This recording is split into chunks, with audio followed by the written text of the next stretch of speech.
Roland had come out with this new keyboard, a digital keyboard, about 15 years ago. It revolutionized all digital pianos. They brought one to us on 48th Street, and they put it in our front window. And it wasn't supposed to be played, it's just to look at.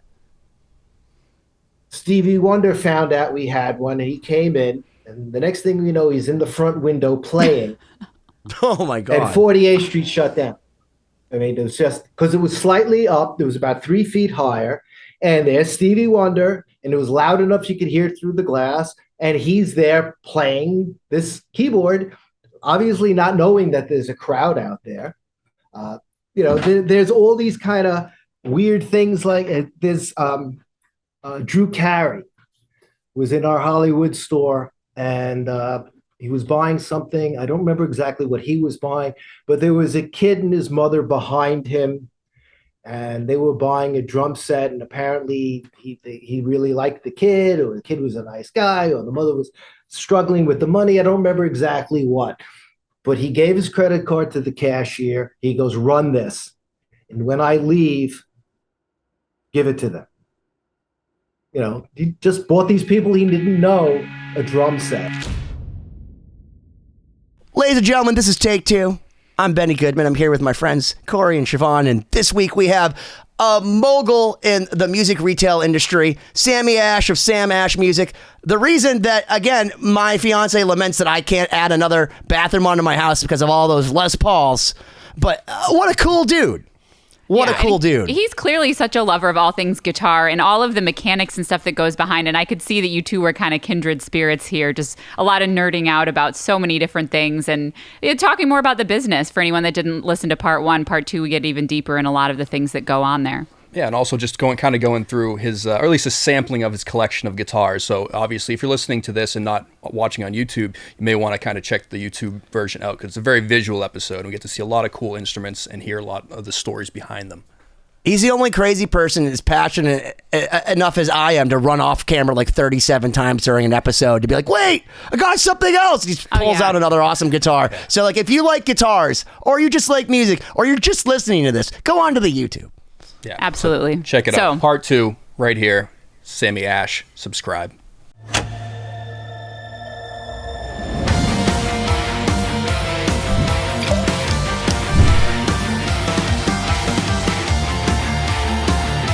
Hello, welcome back to another episode of 2020. My name's Cory Peza here, as always, with Siobhán and Ben, and we are just thrilled once again to bring back Sammy Ash of Sam Ash Music Stores. He's a COO, family business. The store's been around for 98 years, and Sammy is the man who's been regaling us with stories for the last episode, part 1. Be sure to go back and check it out. We were all just talking about sharing the passion for guitars and instruments and all the stories, so we're really excited to dive back in and continue on. You stocked up a few fun things for us in the back of the screen, so everyone needs to make sure to watch the YouTube cast as well, see the visuals that are going on here. Yeah, so I'm curious, what would make the COO, I keep saying CEO, COO of Sammy, of Sam Ash, so similar names, Sammy, Sam, that guy. What would make you want to flex on our show? What's so good that you need to pull out a guitar and not be off camera? I need to know.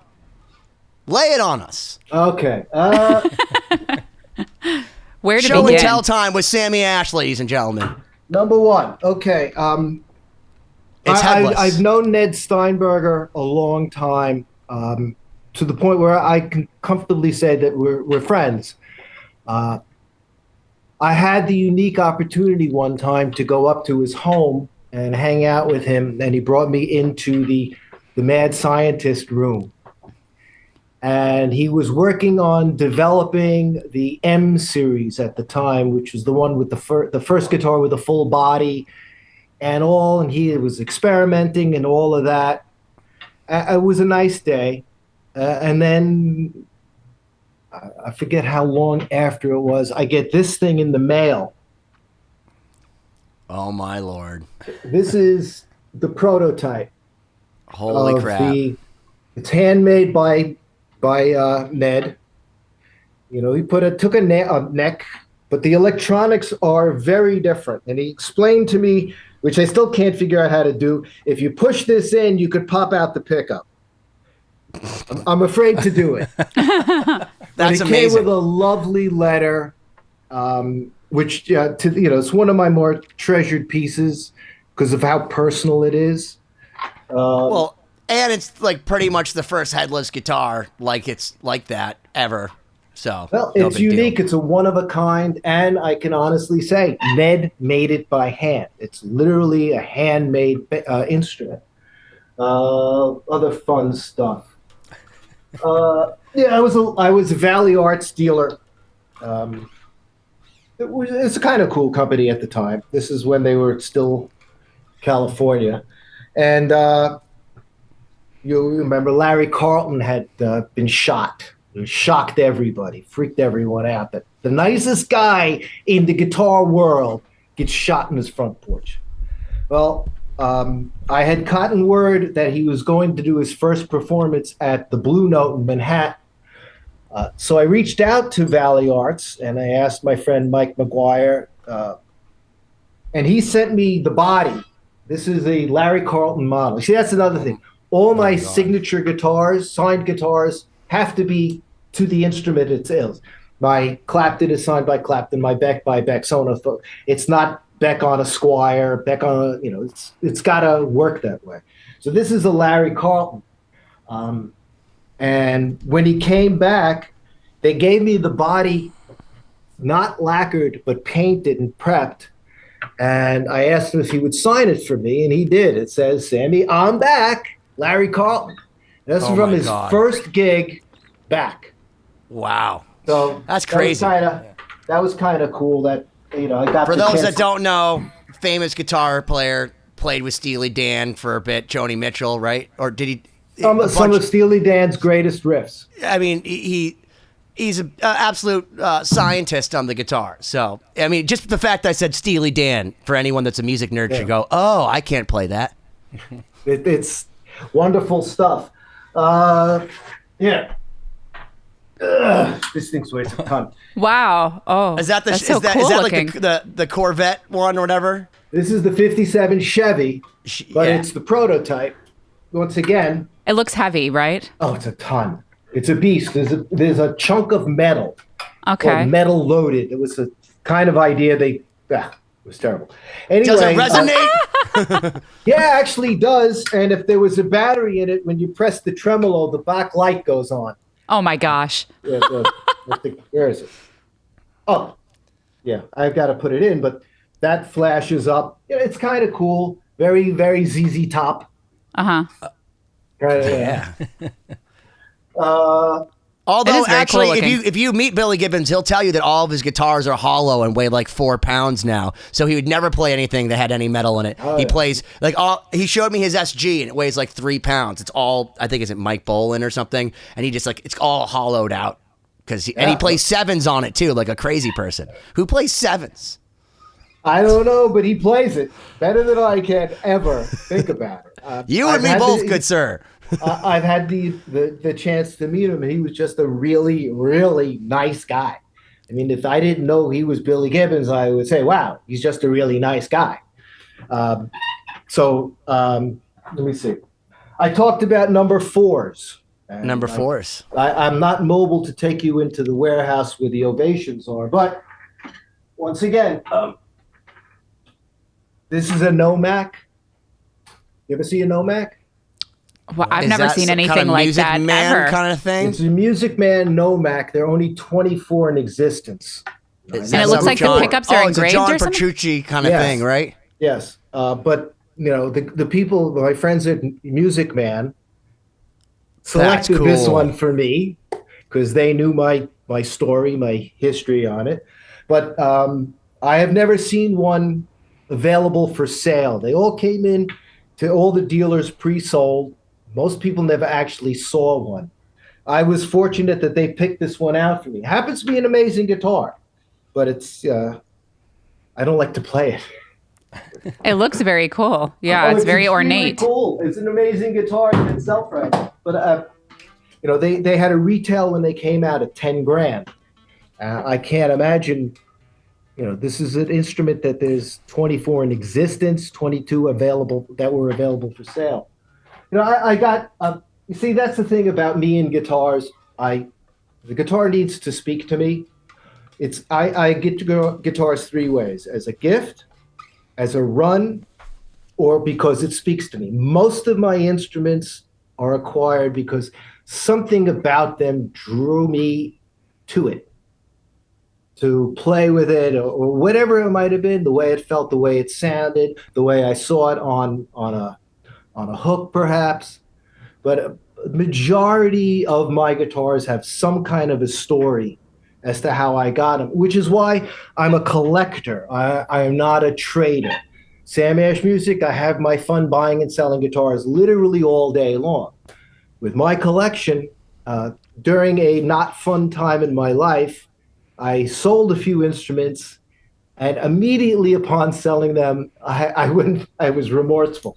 So I've never done that again. I know next that time, feeling. Yeah, next time I'll beg, borrow, and steal before I have to sell a guitar. Thankfully, I don't need to now. Yeah. But the guitar. See, I'm not a real amp guy. I have the sounds. I have my Marshall. I have my Vox. I have my Supro. I just got not a Line 6, a St. James Black Star with the 6L6s. Awesome amplifier. And for an old guy like me, it weighs nothing, which is cool for an all tube amp. So I've got the sounds. Well, that's interesting that you say that, though, because, I mean, Kemper on my Neurotic Guitarist had posted me as the video of the decade because I have a whole wall of amps. I have about 25 stat. 25 stat. Yeah, they're great sounding. But one day, Cory, that guy, came over to my house and he was like, "Hey, dude, try this thing." And we plugged it into a Michael Britt patch, like a 5150 patch. And I remember like doing an A-B. So I have like a Mesa Boogie cab with like, 3 microphones, a 414, a 57, all this stuff into my 5150. Sounds badass. Nothing I could do made it sound better than just plugging it in like a keyboard into my Kemper.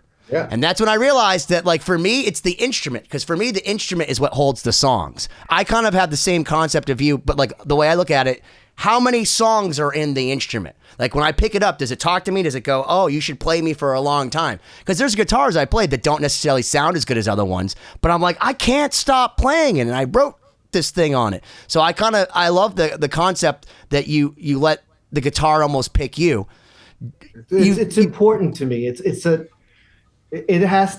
got to be something. I don't just buy it because, oh, that'll be worth a fortune someday. I buy it because, and maybe it will be worth a fortune, but that's not the reason I initially purchased it. And yes, I do have to buy my guitars from the company. All right. What stories do you have of like nightmares of passing on guitars? Because I can tell you that there's times, like, for example, I picked up a Dan Armstrong when I was like 14 or 15, one of those Lucite guitars, and we were selling for $180 at our store. And everything was minty. And my boss like, oh, those things sound like shit. And he had $180, and I was like, but it looks kind of cool. He's like, you really want to play a shit guitar? Now those things are $5,000. Joe Perry's playing it for Dream On. Like, what's that story for you? Because I can only surmise that you must have seen so many things that you go, I could have had a different day. When I was young, Rickenbacker did not have the popularity it has now.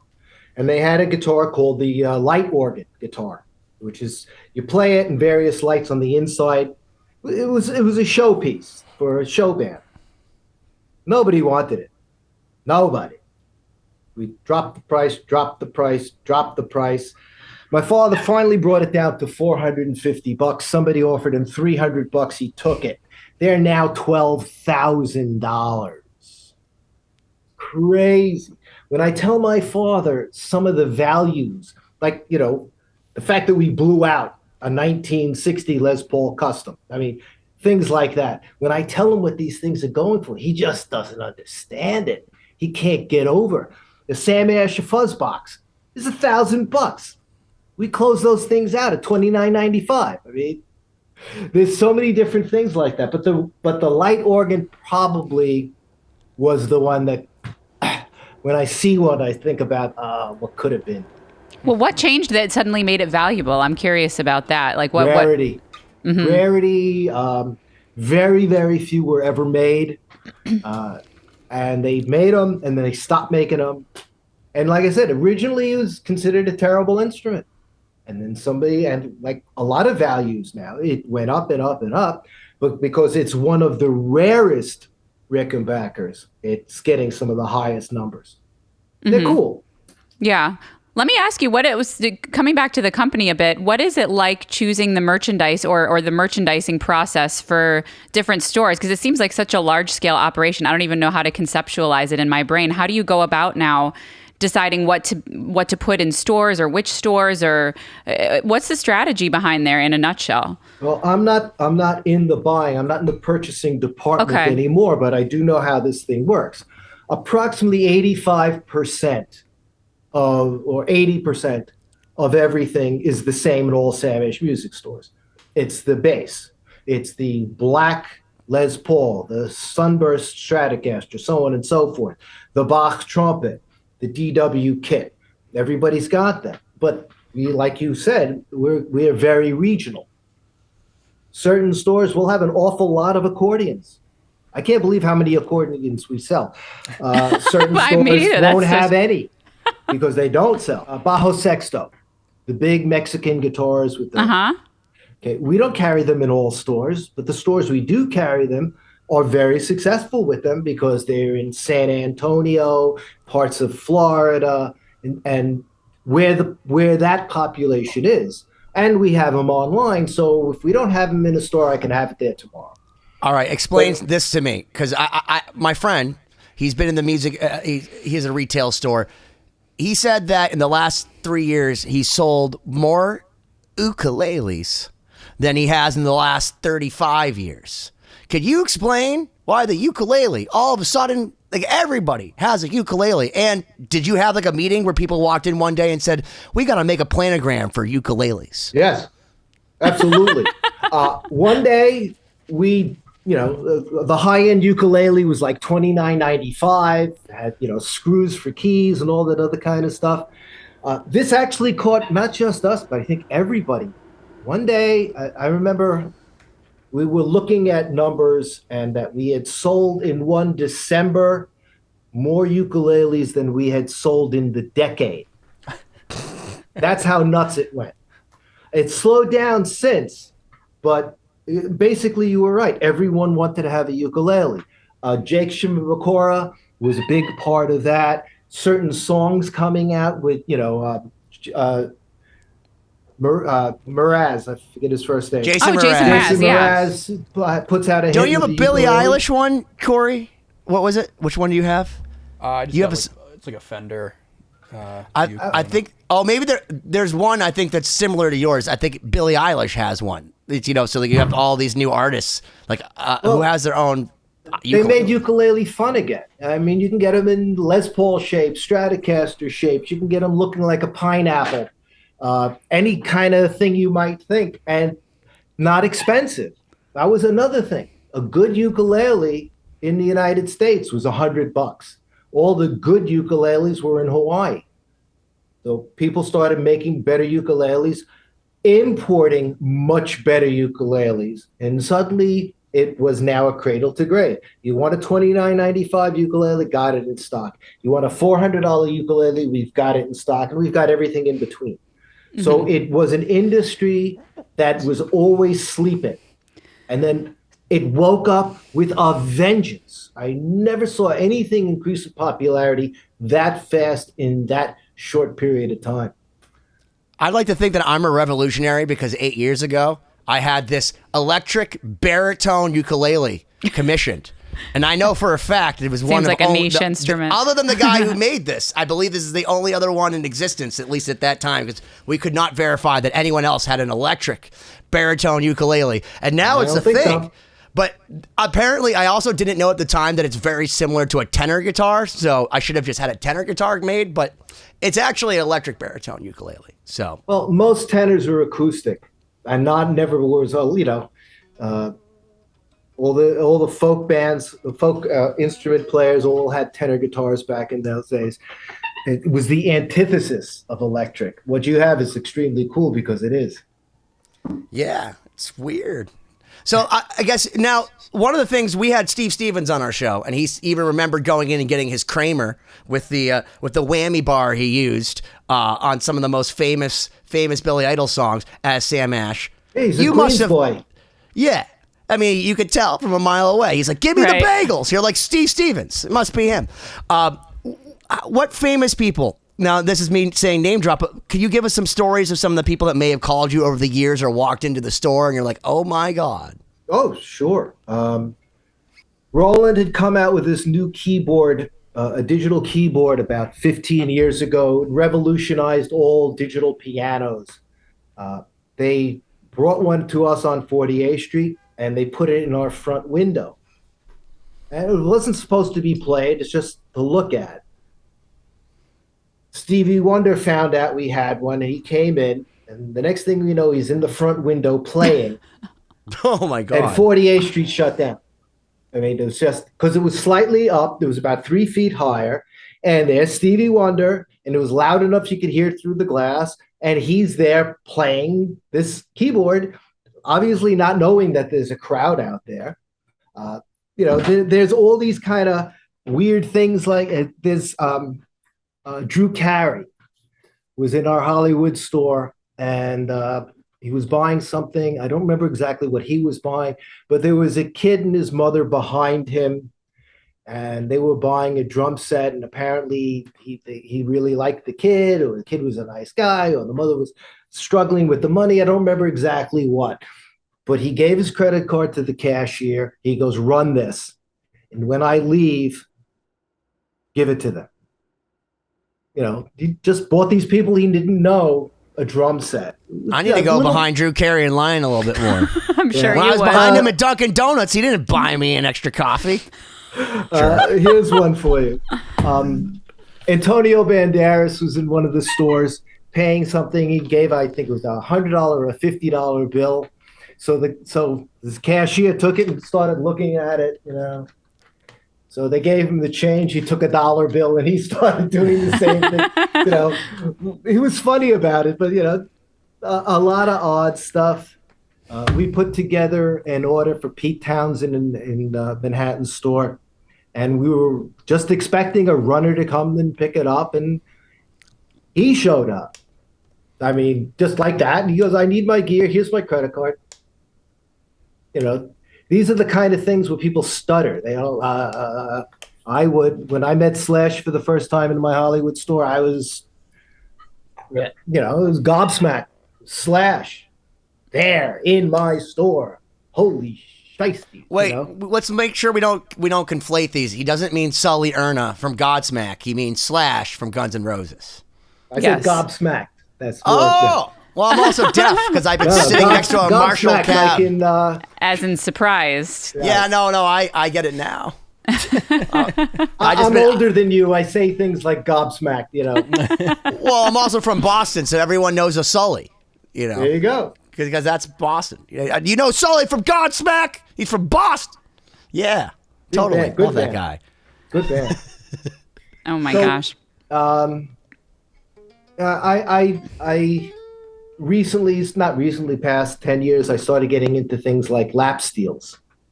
Because they are so cool and inexpensive. You can get a really cool lap steel made by the same guy who made that Rickenbacker bass, made this thing, and it's just really cool. And you can pick them up for under $1,000, under $1,500, but they're just because of the look. Well, it's amazing you say that because I have a Lloyd Loar L2.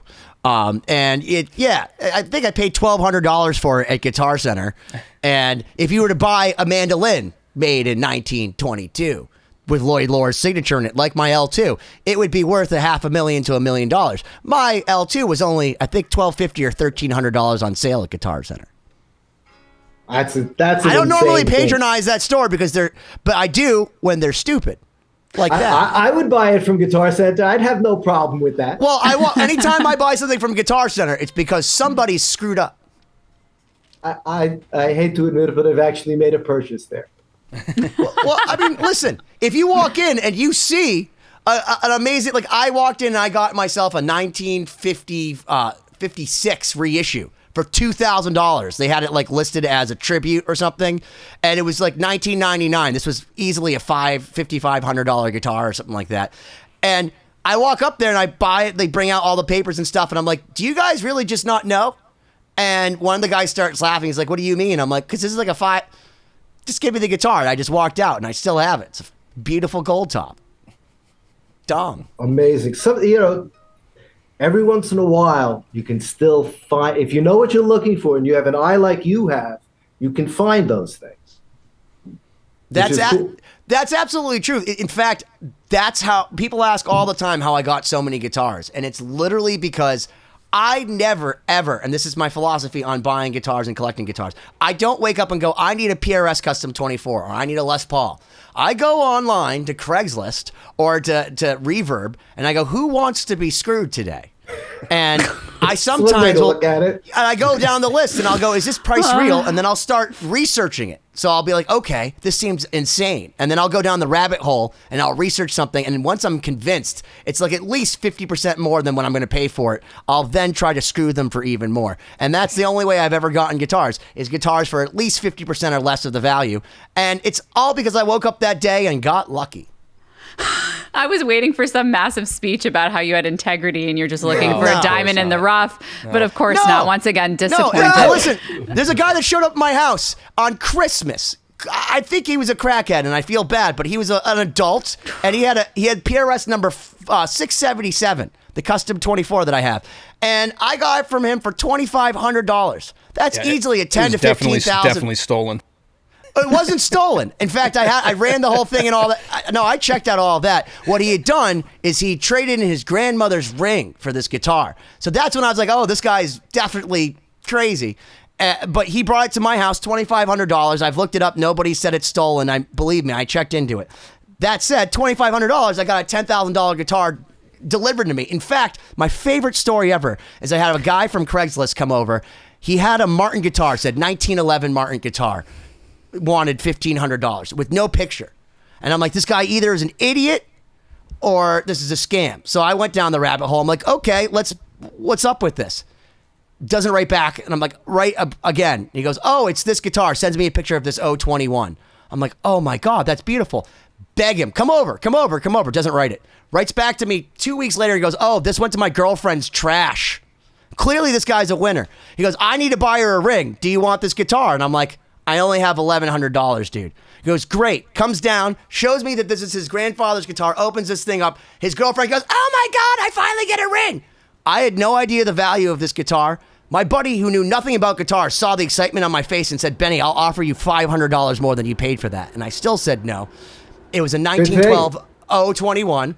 It's probably worth $12,000 to $15,000. And I found out from Martin the other day, it was shipped to Lowell, Massachusetts, December 23rd, 1912. So it was probably a Christmas gift to this guy's grandfather.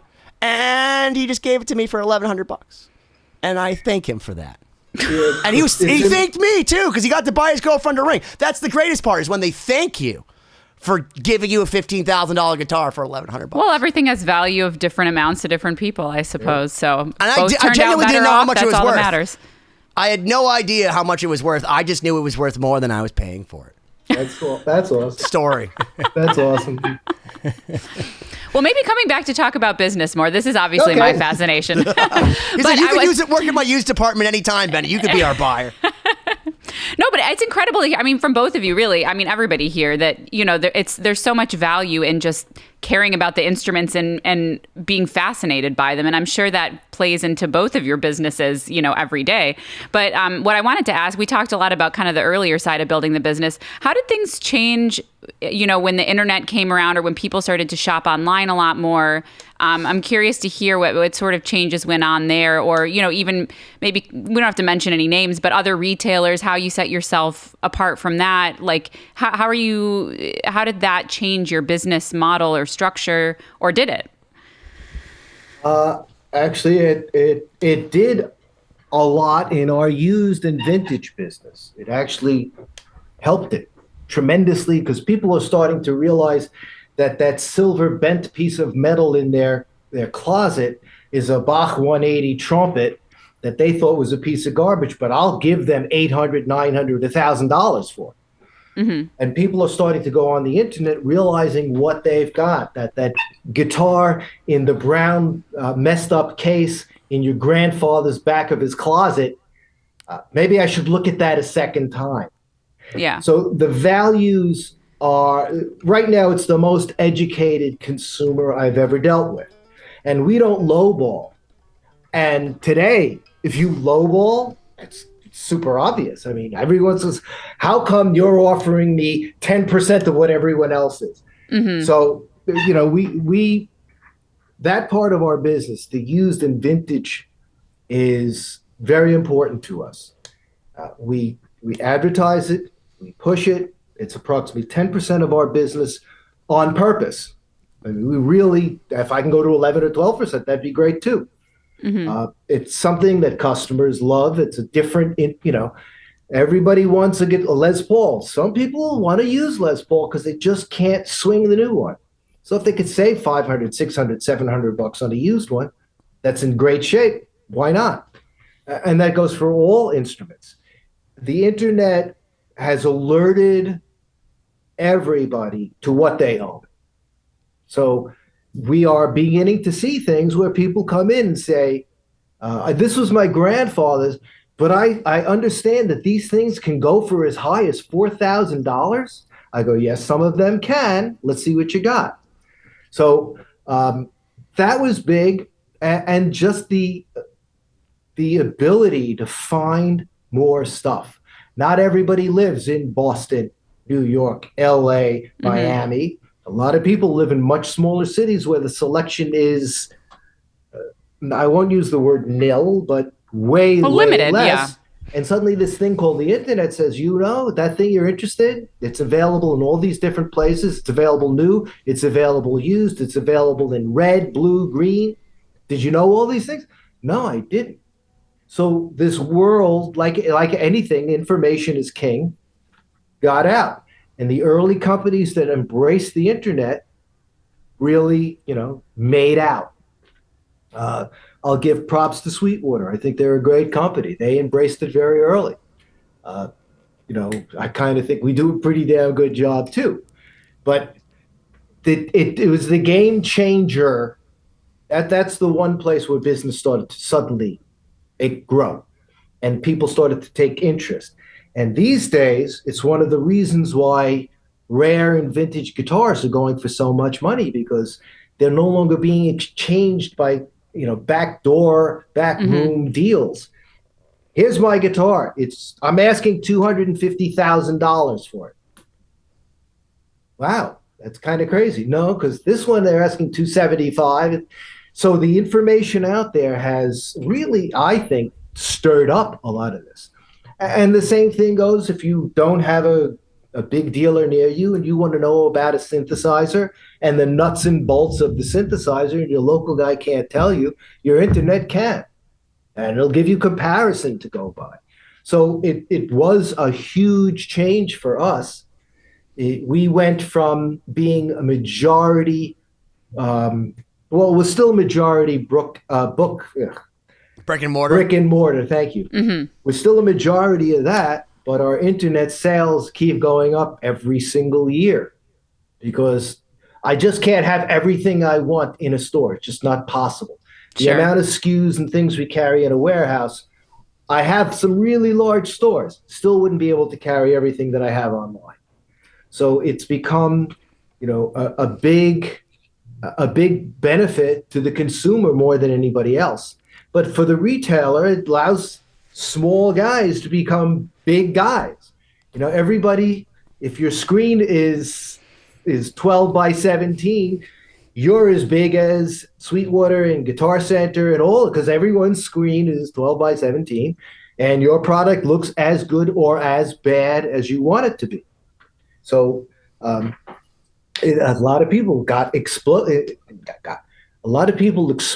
with the ability to get their name out there, to get the word out there. Catalogs became superfluous. Everybody went to the internet.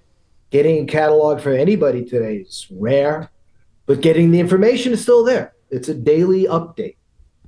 So yeah.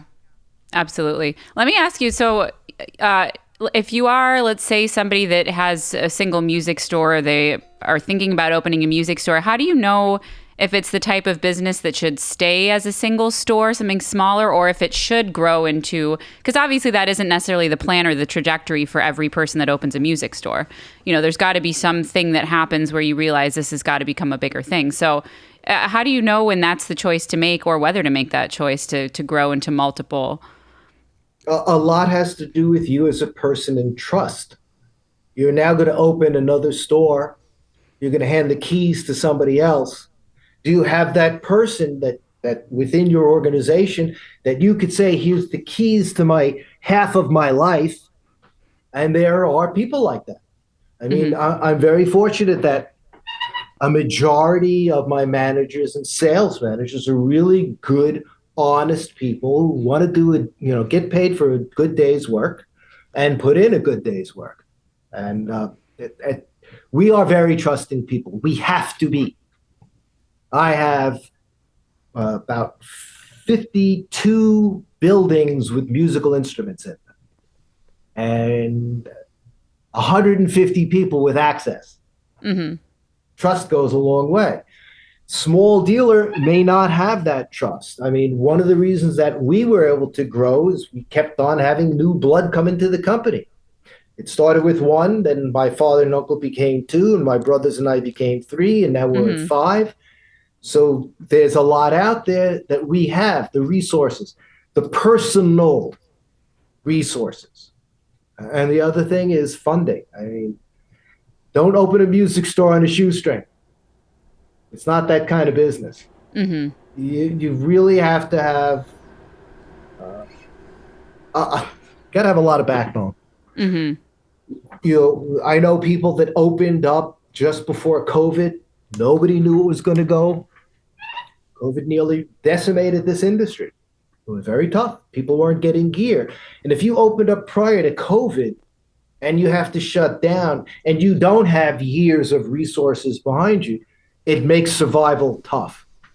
It sounds kind of romantic, in the musical instrument business and all that, but it's very tough. If I was going to go into this business, I would go in as a specific dealer, a guitar dealer, a drum dealer, violin, saxophone, or brass and winds, I should say, and keep to what you know.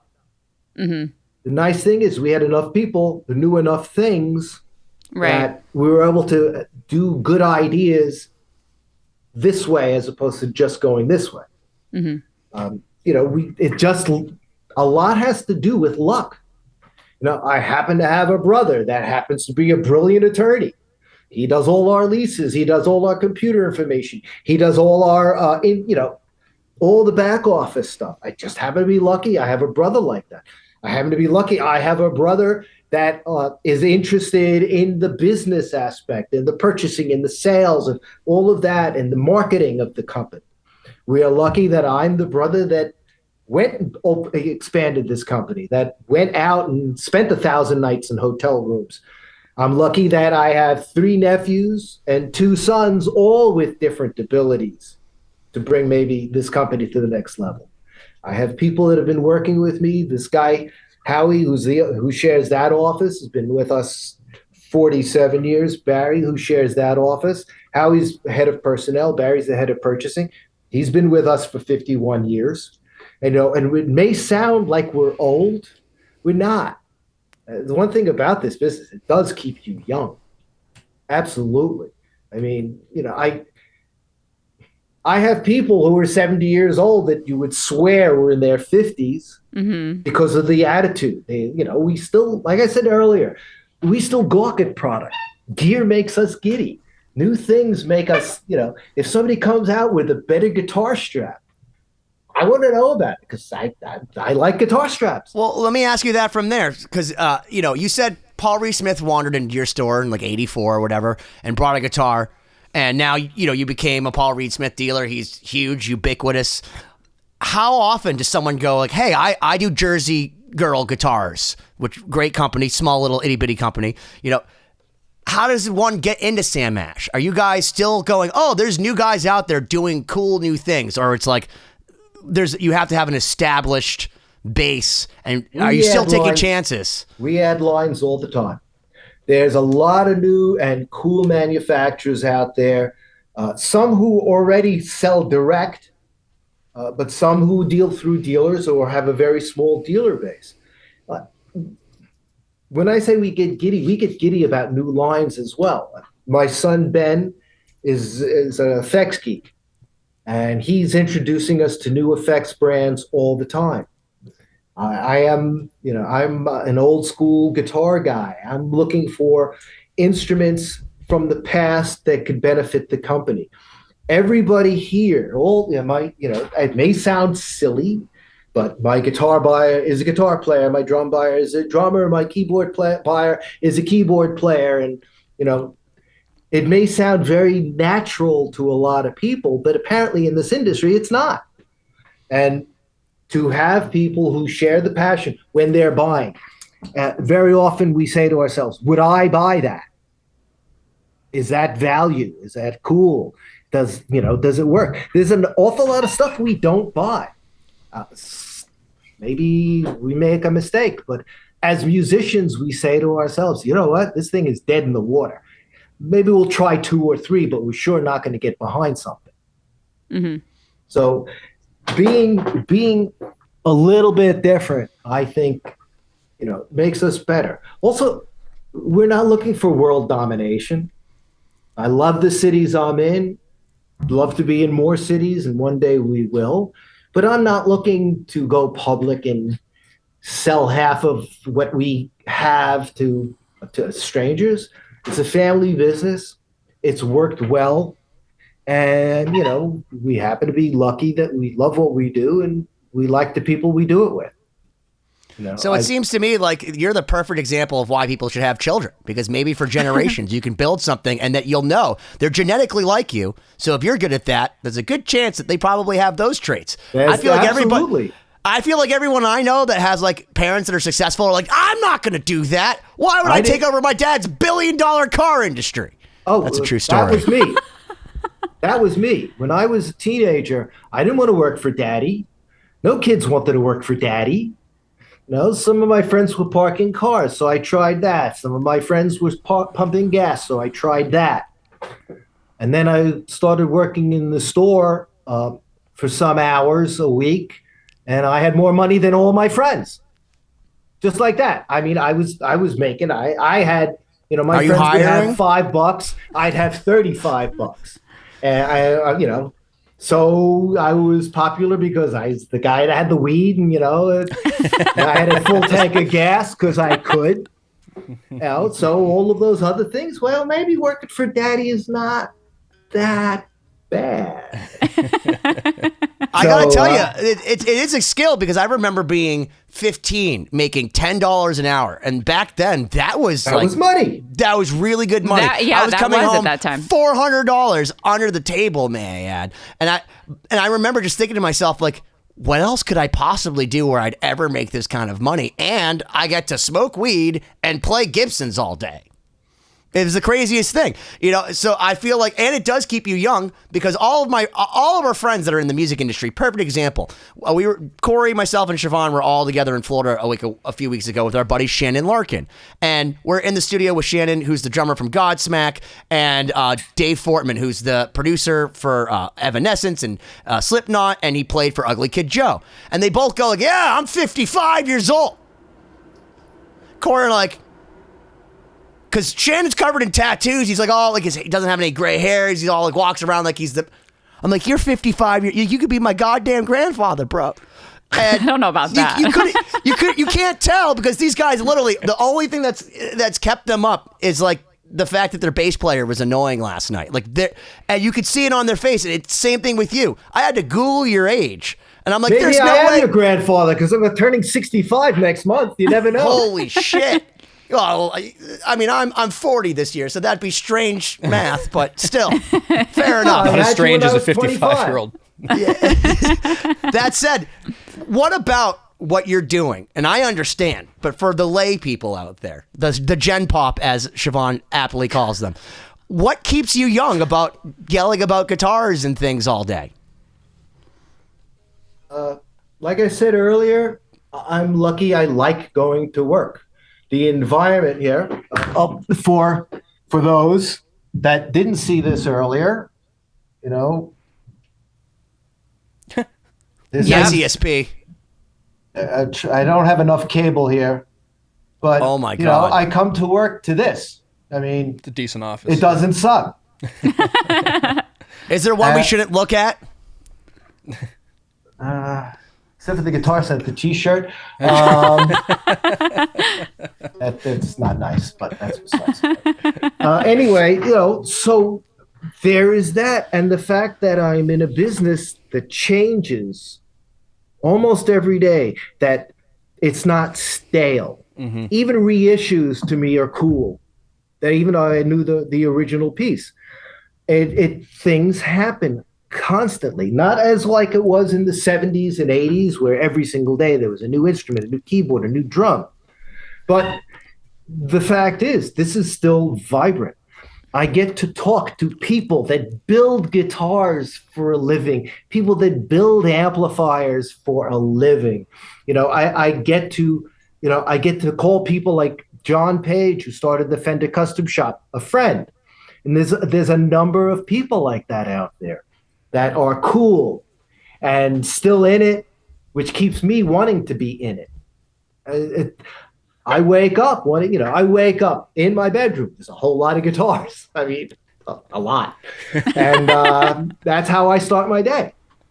I end my day the same way. When everything is done, I'm done with TV, I'll pick up a guitar and I'll play for a while. And I'll do usually an equal amount of acoustic and electric to make sure the chops are there. Not that I have any, but to make sure that what I have is still working. And then, you know, I come to work, and who do I work with? I work with guitar players and keyboard players and guys who design sound systems and all of this kind of stuff. So yes, that does keep me young. You know, I have a 97-year-old father that, except for his hearing, is 100% there. I get to talk to my dad. I'm 65. I get to talk to my dad about business. You know, all of these things. I have sons that are in the business that we talk, you know, not so much the business as the product and the people.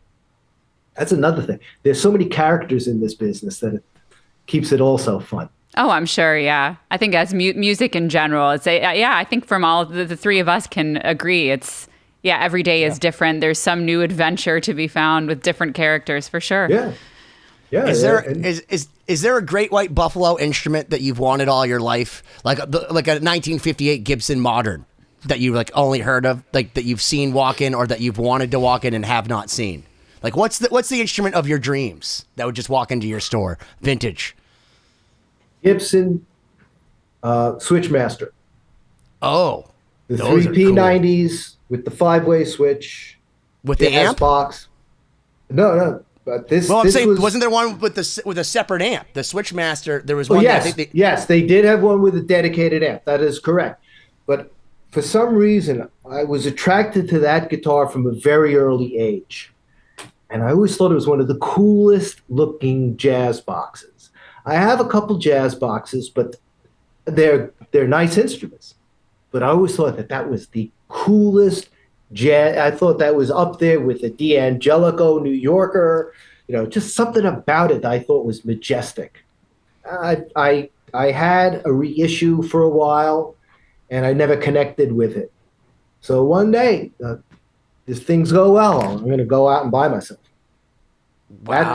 That's my holy grail. It's funny you say that because the first instrument I remember thinking to myself I wanted to get when I looked at the old 80s Gibson book, you know what I'm talking about, the one, was the Switchmaster because it came with the amp. I'm like, oh, it was so cool. They had a stereo output. You could run it to separate amps. Like even in the 50s, you must have been an asshole showing up with the Switchmaster being like, oh no, run it to the right amp, to the left amp. Yeah, that was a rig. It was a thing. A guitar and two amplifiers was a rig. Yeah, it was. That's crazy. Man, I can't even imagine having one of those 55 Switchmasters. Well, all of this is fascinating to me because as a violinist, you generally have just one instrument. You've got like the instrument that you've been working towards your whole life, and then you've got like your backup outdoor, like when you're in the heat instrument. You have to talk about this. I have a question because you just got a 250-year-old violin almost bequeathed to you, which I think is I don't own it yet. I'm trying it at the moment. So right now I'm trying. Oh, that is very cool. So we're seeing an electric violin right now on the video. But yeah, I've been playing an mid 1830s British instrument for most of my professional life, and this Italian violin, it's a Niccolò Galliano that comes from the Galliano family of like famous Italian makers, Naples, 1700s. Just kind of came to the shop that I have gone to my whole life, and they said, you have to try this violin. This violin is for you.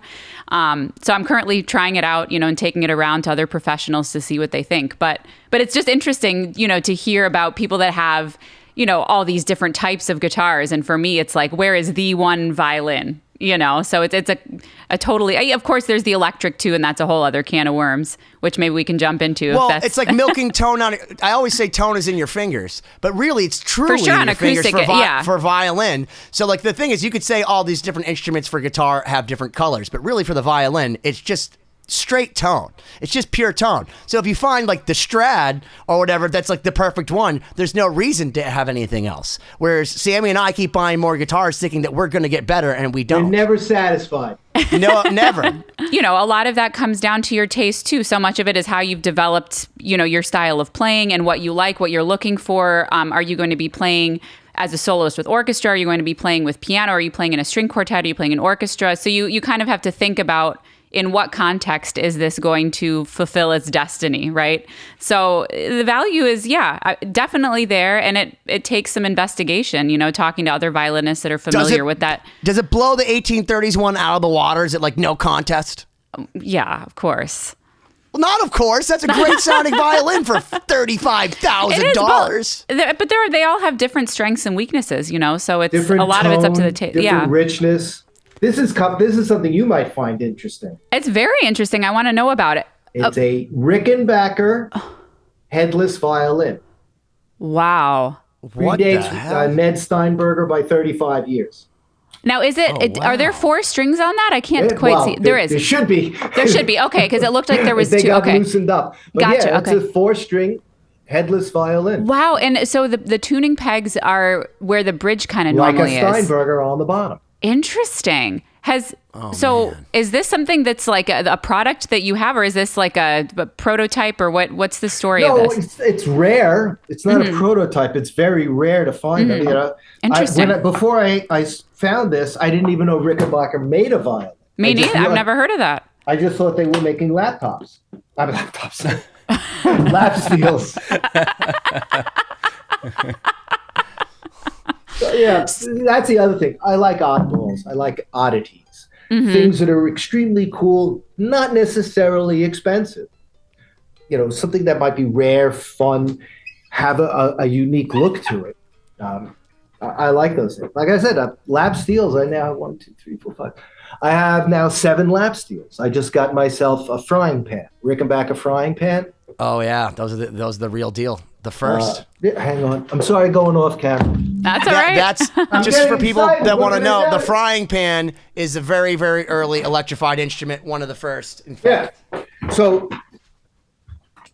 this is considered, why I don't know, but it's considered the first solid body guitar. It's not a guitar because you can't play it with the frets. But this is a 1931 Beauchamp Rickenbacker guitar, and it's actually in awesome condition. Wow. It's all original finish. It sounds, the pickup, wow. This thing is snappy. It's so cool. Snotty is the word I was looking for. It's got that really sound to it. So things like this that attract me to different instruments. I actually agree with you completely because I played 59 and 60s bursts and stuff like that, and I call them rich lawyer guitars because they sound awesome. They're amazing. But I can't fathom spending that kind of money. There's a lot of really rare and interesting guitars, and that's, for me, what's more important is what's the story behind it. I love this guitar. It's like the Gibson Futura because it's the ugliest guitar ever. They call it the Pac-Man because originally it was supposed to have tuners look down like here, Pac-Man. which by the way, I want to. Yeah, I want to see the prototype of this that had the tuners down here, and they said that would be too ugly. So let's put this headstock on it. But the thing that's interesting about this guitar, is that it's milled from one piece of maple, which Gibson has never done with any guitar. It's just one piece of wood. Yeah, everything else had the wings glued on. It's wild. So, like, for me, like, this is such a cool guitar because it's so ugly and gross and it offends people. So I have to have it. And I feel like that's actually become a thing in the market now. It's like, oh, these guitars, people used to throw them away. And now it's like $3,000. It's what's amazing is all the instruments that we closed out because nobody wanted them at the time, Sonex and things like that, worth a fortune. Because they were so bad, they made so few that they're worth so much. It's interesting. It's kind of crazy. Interesting economic consideration. Yeah. So as we wind down in our second hour, which is just flying by, could listen to you talk about this stuff all day, man. Maybe we can just touch on, you mentioned that world domination isn't, in your plans, but what's the future look like for Sam Ash? What do you guys keep in mind when you look down the road? Right now, it's a hunker down time. We just came through the two most precarious years the company. This was worse than going through the Depression. I mean, One day everything is fine. The next day I am sitting at home. I have over 1,000 people on furlough. I've got 45 stores closing. I don't know when they're going to open up. That was nuts. So it took a little wind out of our sails. So right now we're doing things like we're managing our inventory better, and we are looking at opportunities. We've been offered 1 or 2 music stores. Didn't quite work out. But would we grow? Yes, if the opportunity is right. We're positioned to do it. We can. But right now, like I said, a little bit skittish. I watch the news and they're saying, well, in China, the COVID's blowing up again over here. Well, that affects us immediately. So all of these things we're taking a little bit of a wait and see, seeing how this is the first year in 3 that I have real inventory to sell to customers. Do they want it? I think they do. But I mean, last year you came into some of my stores. I was embarrassed. Now I'm feeling really good. We look really good. The staff is getting paid again. I mean, that's a kind of a cool thing, Definitely. But actually, it straightened out a long time ago. But we are positioned that if an opportunity came about, we could do it. If a dealer couldn't make it and it was a place we wanted to be, I mean, we took over 9 Mars stores, 5 Thoroughbreds. We took over Manny's. We owned Manny's for its last 15 years. So there are various things that have happened to us which helped us grow. So, like I said, we're not interested in world domination unless the world falls in our lap. What do you think the future, based on that, the future is changing for buying guitars? So, for example, a lot of stuff is going to the internet, and I couldn't have fathomed 20 years ago people buying $10,000 guitars without playing them. What does that look like for you guys? Long.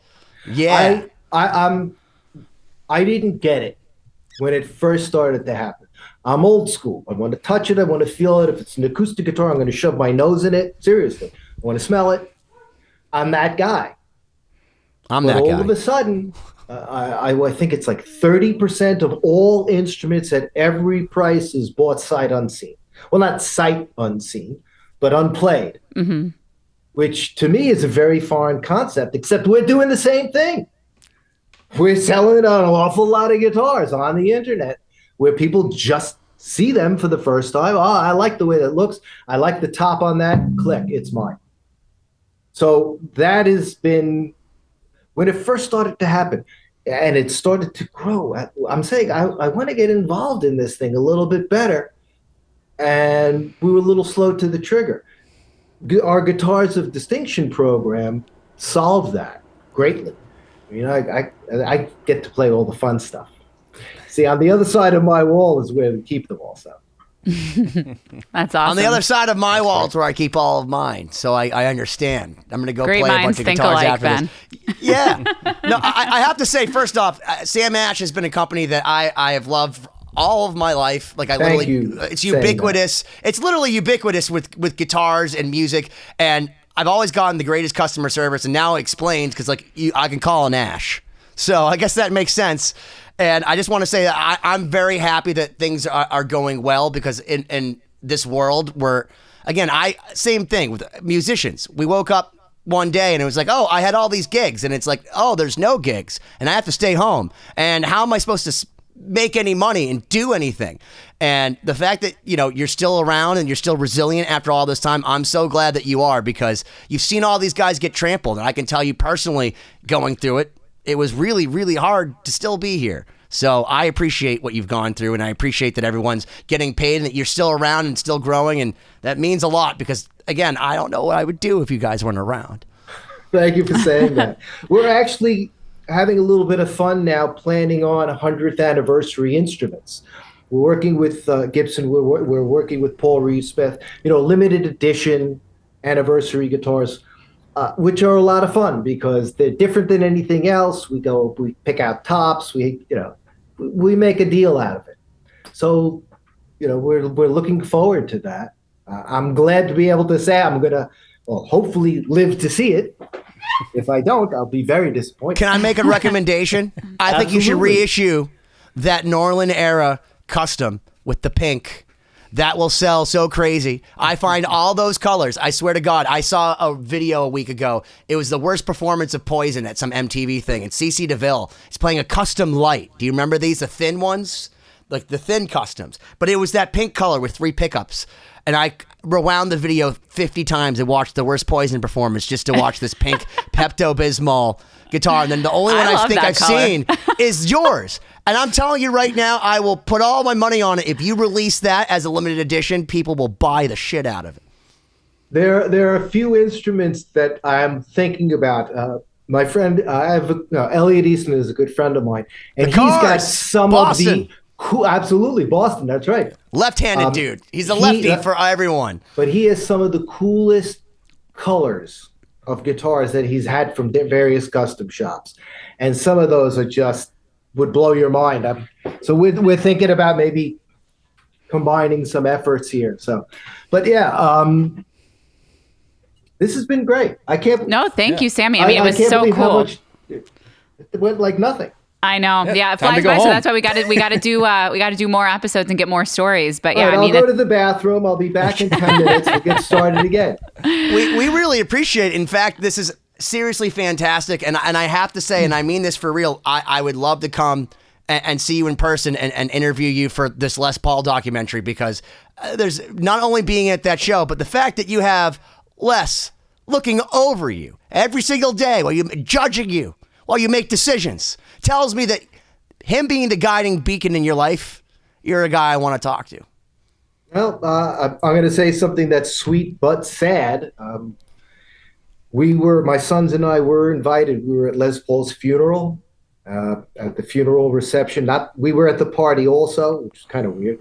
But I was very touched to have been invited by Rusty Paul to go to Les's funeral. It was very cool. And Slash was there. Was it Tom Hamilton? Some very, very cool guitar players who flew in specifically for this. It was about 35 people. And I felt extremely honored to be there. Well, the guy we're doing this documentary with, he's been on our show. He's the mayor of Mahwah, New Jersey. And Jim Wysocki, he was Les Paul's best friend for 29 years, and he actually gave the eulogy at his funeral.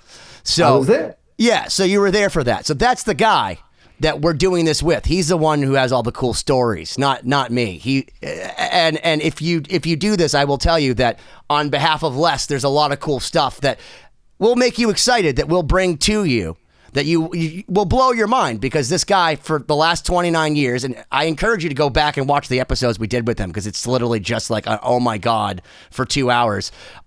He gave him everything from the first tape machine to I have packs of strings that he used for every single show.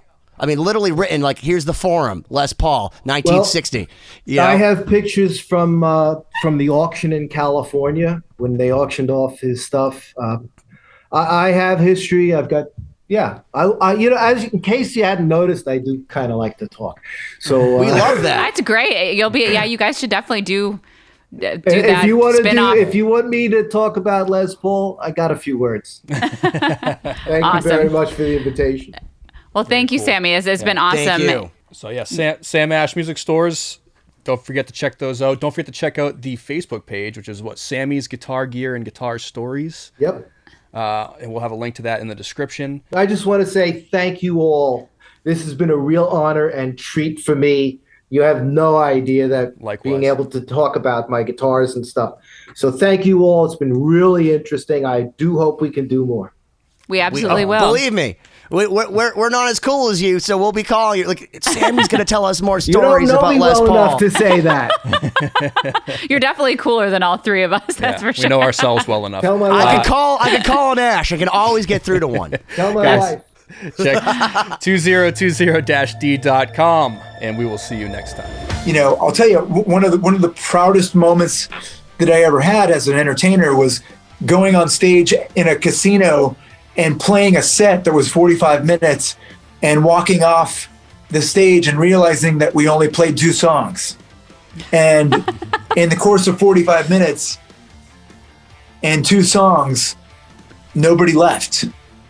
And I thought that to me was success. Like, we entertained this crowd, nobody left, we played 2 fucking songs. So that meant for fucking 38 minutes, we fucking just bullshitted with people, and they were entertained enough not to throw anything at me or leave the fucking audience. So to me, that was cool. Like, if you've got that tool, then do it.